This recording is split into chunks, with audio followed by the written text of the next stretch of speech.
Well, we found a good time slot to I think we, reinvigorate and get our podcasting back up and going. So this is working good.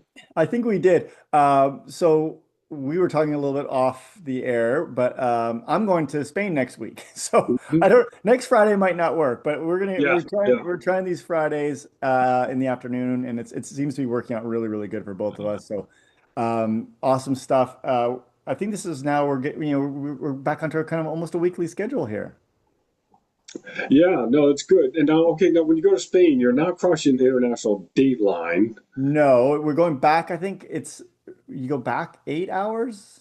It's 8 hours. Okay, that's what I was thinking. So It was they're like, 8 hours ahead. yeah, because UK is eight. So yeah, Yeah. that's not too bad. But yeah, it's enough to throw off your schedule. So that's for Yeah. sure. I'm doing a few remote teaching. So I have a class at like 1 o'clock and I'm like, okay, I'm gonna have to start teaching at 9 p.m. Mm-hmm. and which is Yeah, fine. yeah, You got to do what you got to do. But yeah, I have some meetings and stuff I can't miss. And it's the same thing. It's like, okay, like I got to schedule my day yeah. around, got to be, finishing up around 8 or 9 o'clock so I can get on online and do some work, which is Hey, fine. you know what? I have zero sympathy for Yeah, you. don't feel any sympathy for me. I love it. Like we're super fortunate that we can do that, right? Like that, in today's day and age, we can jump on a meeting Yeah. online and or teach online. So no, I don't feel bad for me. No, no. If And anything, it's amazing. I think my lack of sympathy is because I'm so jealous that you and a lot of our local athletes are going, and it's going to be an amazing time. Yeah, So yeah. that's fantastic. I'm really hoping we can get at least one podcast in while I'm there. That'd be fun. Yeah. That'd be fun. Well, okay. So now after you get through this race, people are starting to wind down their season. I know there's still Army in Arizona that's coming up. Maybe someone's going to do Indian Wells, which is in December. Um, or yeah, our local scene is definitely on the downturn in terms of frequency of racing. So, as a coach, how do you approach off season with your athlete, or as an athlete, how do you approach getting ready for the off season? So it's really interesting because I've definitely changed how I approach the off season in the last 4 or 5 years. I mean, it's really kind of developed. I look at the off season now as a big opportunity, right? Because I think that racing gets in the way of really good training blocks. And I think we can look at the off season as an opportunity to actually be really focused and have a lot of intent to increase our swim, bike, and run, our fitness in general, without like in my mind, oh, I'm training for this race. Even though you might have stuff you're signed up for, it's so far, especially in triathlon, it's so far away that it really does provide a good opportunity for focus. Mm-hmm. Now, that being said, John, there is the other thing of like you need some time off too. So for people that have recently raced, or even for me, like racing in Spain in 2 weeks, it's been a big year. It's been a big build for me. I was adding it up the other day. Since December, when the 70.3 Worlds last were, this will be my fifth 70.3. And I've been going pretty hard as far as the training all the way through, and so it's time for a break. And there will be a dedicated break time. Some coaches advocate a month, some whatever the case may be, but there needs to be a dedicated break. And everyone's going to be different, right? Everyone's situation's a little bit different. But for me personally, it's going to be 2 weeks of off. And Mm-hmm. that doesn't mean 2 weeks of not doing anything, but I'm not going to have any structured training. If I want to go for a little bike spin, I'm gonna do that. If I want to go for a jog, I'll do it. But it won't be like, oh, you're gonna run this far or this long, or even the swimming. I'll still probably get in the water and swim, but it'll just be swim to swim. It's not gonna Mm-hmm. be structured training. Um, some people that I'm working with, it'll be a month of just do what feels right. Do what feels good. But then after that time, then it's the time to really look at, some good structured training and work on some of the weaknesses that we have or some low-hanging fruit. So, and I like that approach. But as you're going into the off season, are you already planning 2026? Do you Yes. or your athletes are they already picking out the key races at this stage? Yes, for sure. So most of the athletes I've worked with have got a pretty good idea of what they're going to do. Some have stuff they've already signed up for. Like for me personally, I'm racing in Monterrey in Mexico, March 1st. That's not that long off, right? Because Right. you got to you got like 4 months really, and it's long, but it's not that long. Some people they are not going to race till Oceanside. It's a month later. Some people aren't going to race till May, and so it's even further. So each one's going to be a little bit different based off of the race schedule, but I think the planning can be similar. Okay. So one of the biggest things that off season that athletes worry about is this loss of fitness. Yeah. So how do you combat that? Yeah. Well, I think you can bat it on the front end by having a goal, right? Like the goal for this block is of time is not to lose fitness, it's to gain fitness. Where we're not having like the thing that I think that many athletes don't realize, if you go to a race, let's say a 70.3 or even an Ironman, let's put Ironman, and you taper for 2 weeks, you race one day, and then it's probably 2 weeks after, so you can actually get some really good training. Mm, You missed a month of training, right? You probably detrain more in that month than you would in your off season. mhm, And so if we keep putting races on the calendar, like I said, I had 570.3s, there was 5 tapers and 5 recoveries. Well, that's a lot of time of actually not having structured training. Whereas if I can build my off season with a goal of, hey, I'm just going to gain as much fitness as possible during that time. I think that the mindset can be adjusted. Does that make sense? it does. Yeah, no, it does. All right. So in terms of thinking about that as well as your idea of this being an opportunity, how do you coach people or yourself? How do you deal with attention to recovery skills or Oh. nutrition skills or stress management? How does that work into off season? Well, I think it's interesting, right? Because once again, these could all be reset at this time, right? Because you don't, once again, you don't have like, oh, 3 weeks from now I got a race and I got another race and or whatever the case may be. So I think once again, it's the low-hanging fruit.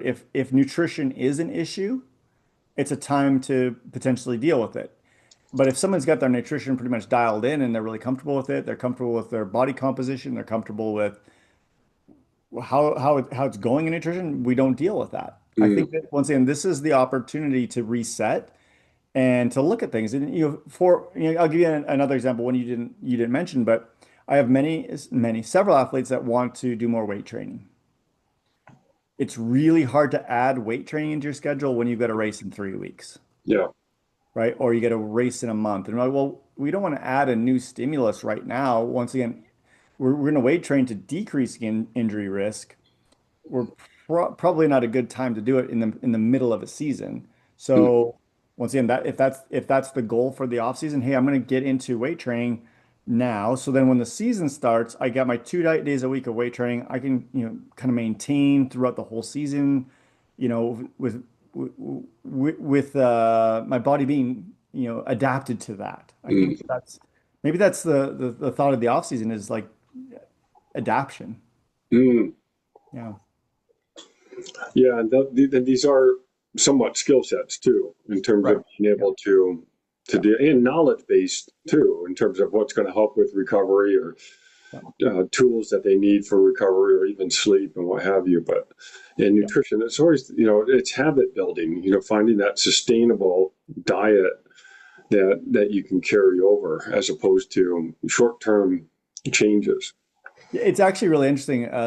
Some of the people that I've worked with in the past, they're really concerned about their diet on race day Hmm.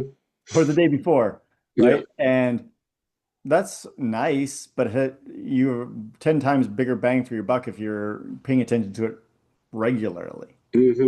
And so this once again might be the opportunity, right? Is like you don't have to think about, well, the race day nutrition. Like let's think about training nutrition Hmm. and you're learning how to fuel yourself properly and taking some risks on things, right? We talked about this a few weeks ago about like as people are building into a big race of like trying to add weight, Yeah.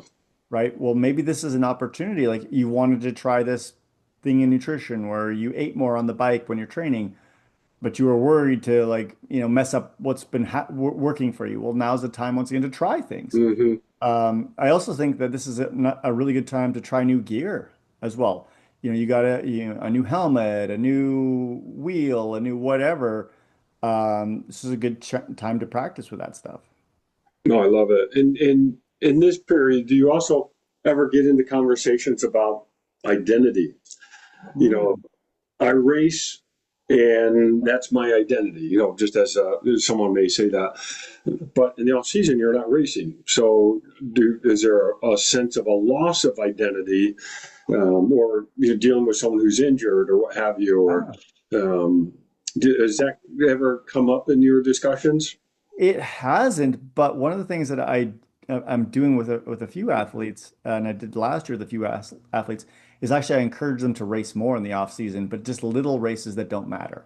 Hmm. So, Hmm. so it could be a Zwift race, it could be Yeah. 5Ks, Yeah. 10Ks, whatever. There's a swim meet coming up in January that's like a master swim meet coming up, right? Like getting races that don't matter to Hmm. you in general and getting on the start line a lot of times.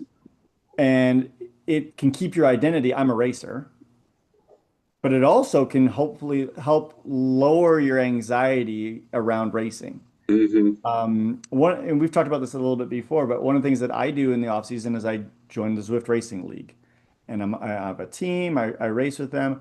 My main benefit is not even fitness. It's literally every week there's a start line, and I've noticed it's really lowered my anxiety around bigger races because it's like it's just another start line. Yeah. Someone is like, okay, 60 seconds till the race starts. And like my heart rate doesn't really go up that much anymore. It Hmm. used to just, I would almost panic, right? Hmm. Okay, 10 seconds, and you can just feel the blood, Hmm. right? Now I'm like, I got 10 more seconds. I can still tie up my shoe, right? Like I'm not even, Yeah. not worried as much. And so, I mean, there's lots of these little things that we could potentially do Yeah. during the off season to keep that identity, but also to build a skill set. No, I love it. Yeah. And okay, along with that, and you mentioned gear and and even redefining goals over the off season, but how do you handle things like Strava or social media in general, and logging things? Is it something where you turn your watch off and you don't record anything, or how do you approach that? This is such a good question. So, and it's something that I haven't dealt a lot with some of the with most of my athletes. I've got some that are really like on social media a lot, and they post a lot on social media. But for the most part, most of my athletes don't post that much. But they're all on, most of them are not most, yeah, most of them are on Strava though, right? And there's several I've talked about like why are you on Strava? Like what is it? What's the purpose? Is it to impress your friends?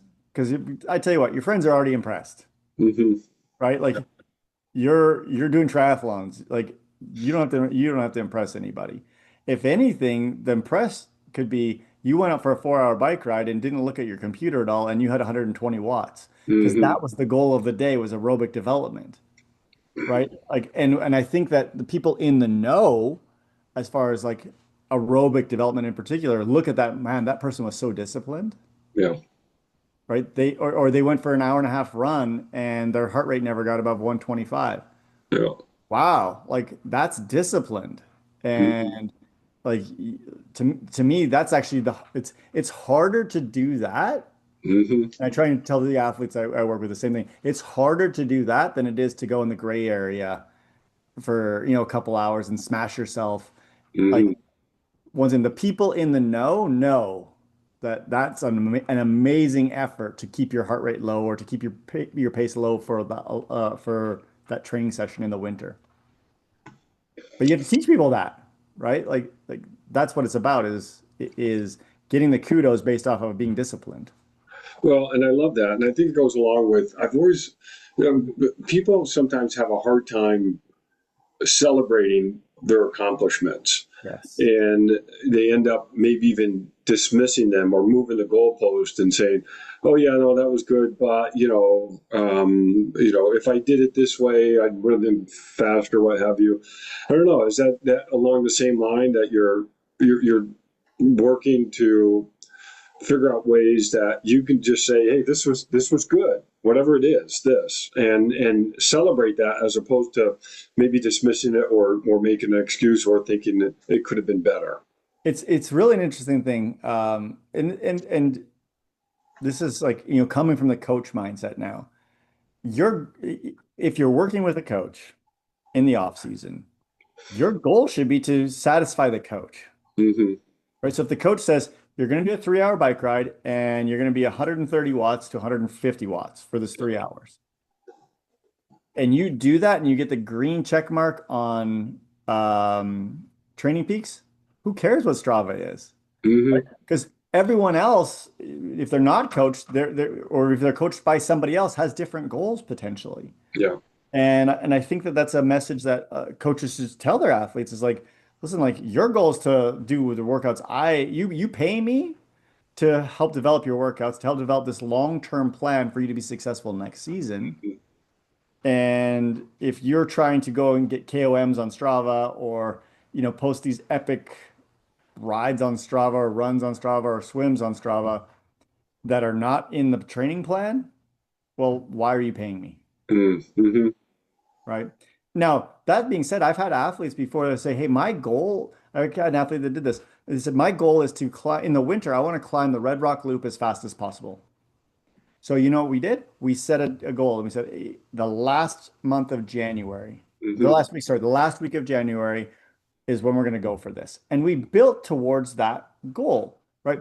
Because they wanted to like, set a KOM on Strava or whatever the case may be. You can still do that. Just create the goal for that. Don't just ruin I don't say ruin, but don't take a long aerobic day and like, oh man, I'm feeling good. I'm going to go race up something to look good on Strava. Hmm. Does Hmm. that make sense?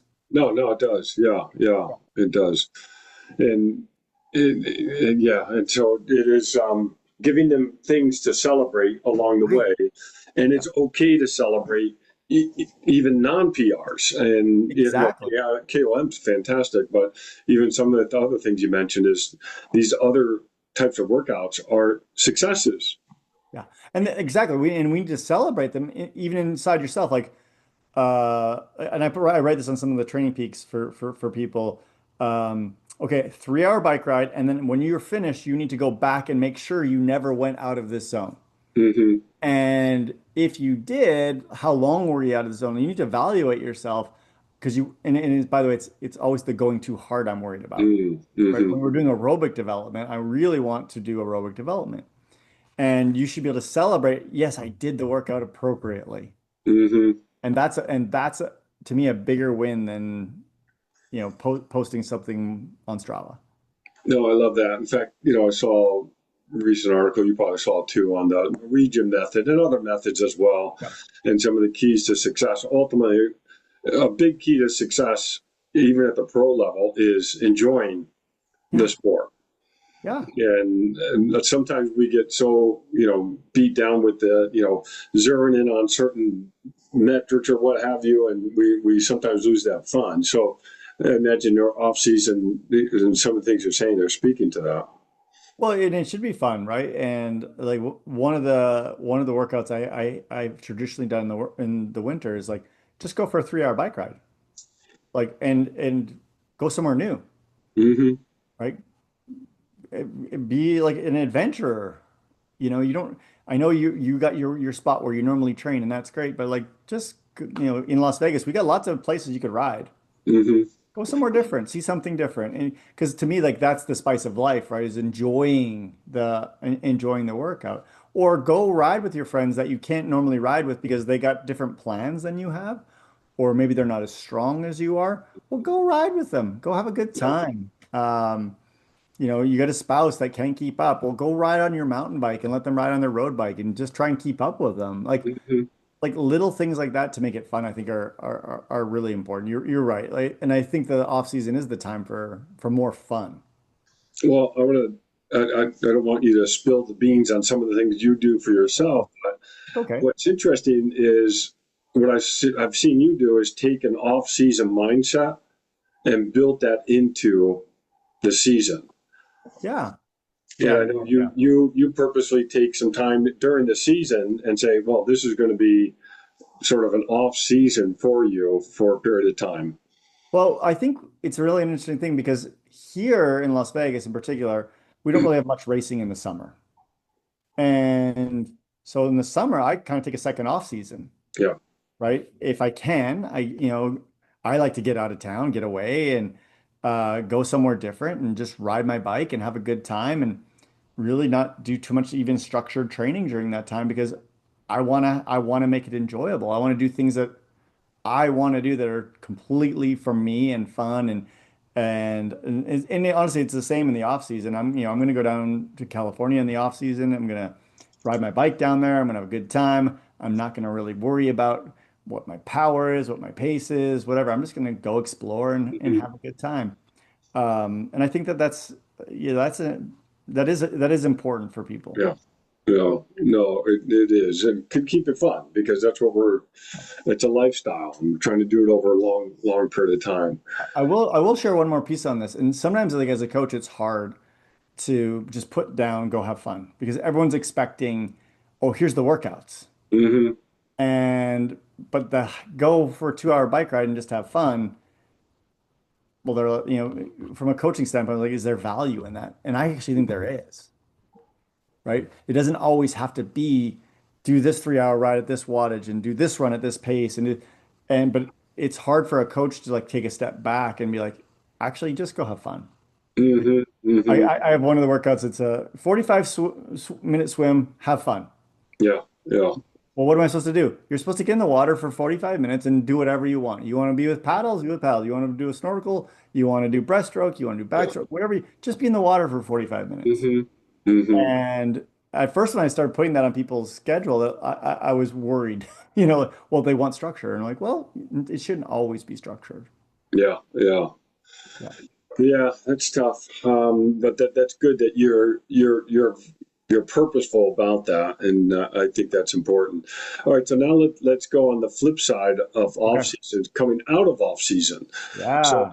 how do you transition from off season to being in season? So it depends. Once again, it depends when your first race is. But what I like to do is, as I looking like at a race, maybe it's like 6 to 8 weeks away. That's when I start to make the switch, right?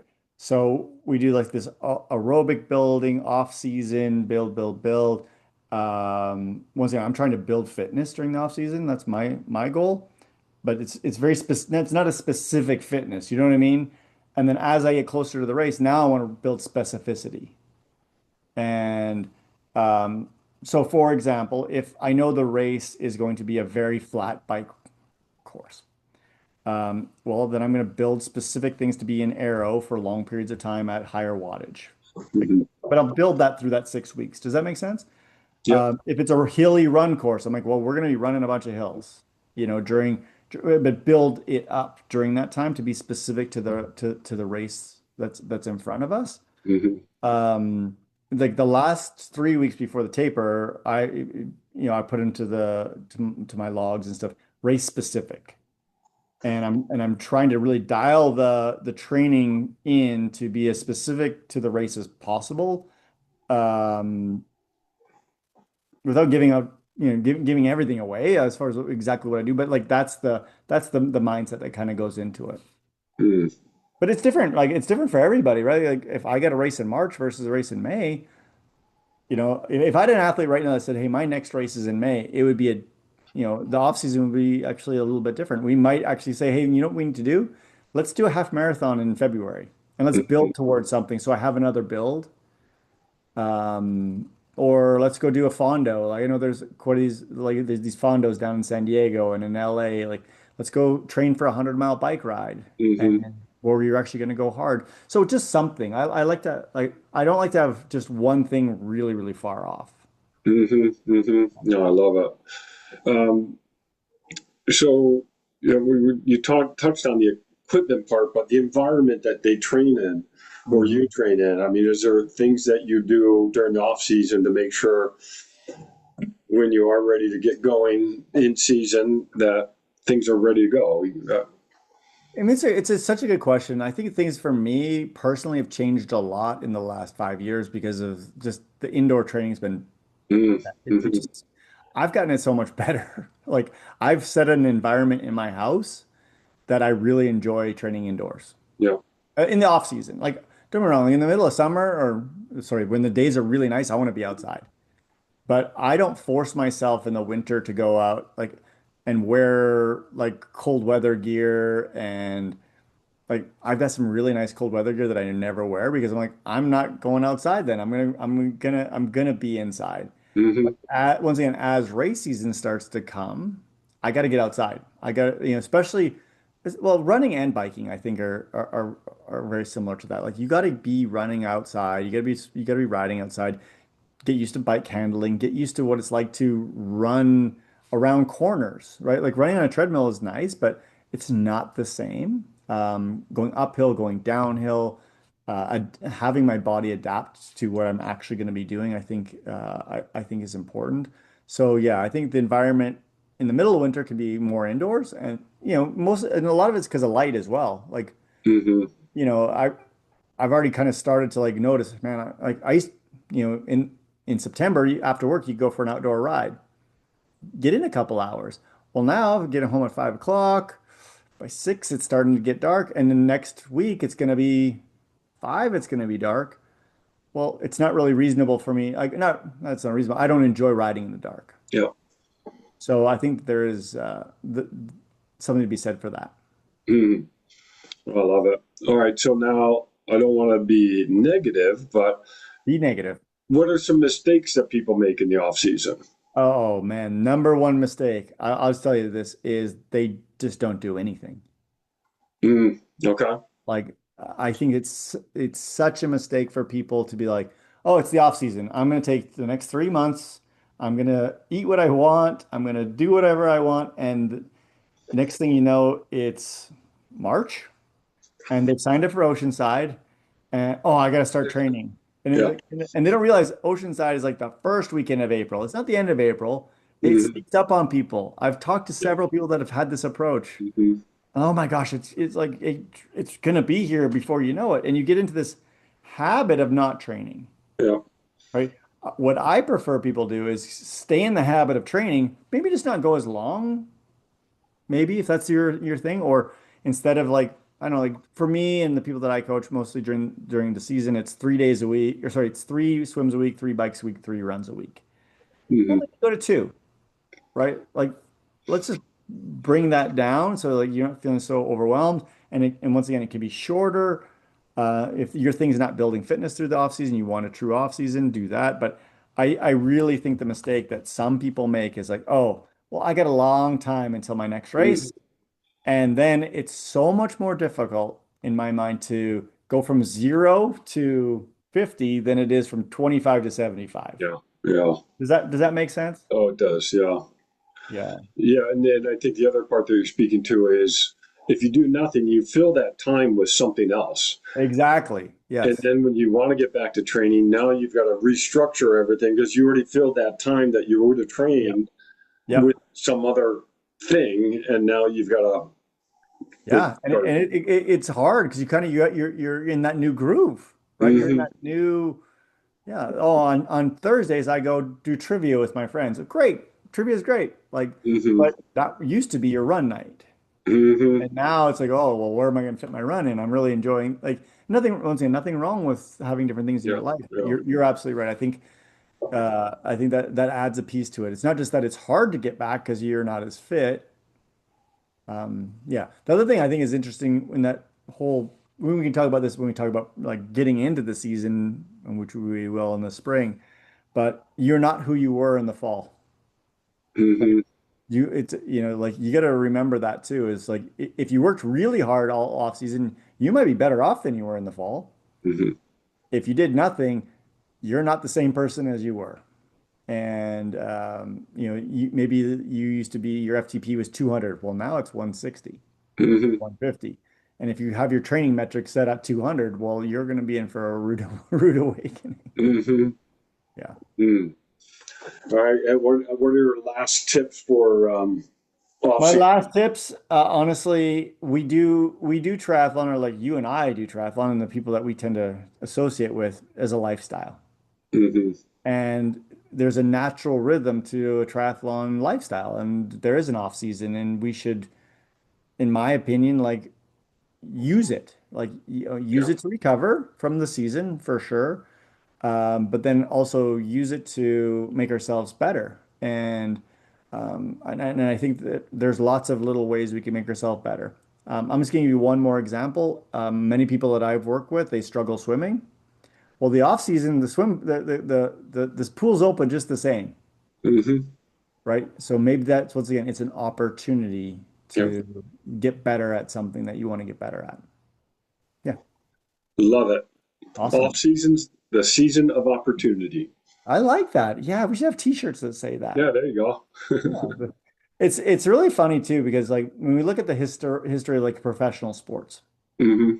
So this is the thing that I knew like, growing up. Like the hockey players in the off season, they would golf, right? Or back in the day, they would work. They'd have real jobs because they weren't getting that much money. Yeah. And then they'd have their preseason camp, which was to get them in shape and then play the season. Well, Mm-hmm. nowadays, I mean, you and I have both been really fortunate. We got to go to, see the Golden Knights in their preseason physicals and Yeah. testing. They're coming in ready to roll, right? Like the off season is their Yeah. chance to build. And and that's the new mentality in professional sports.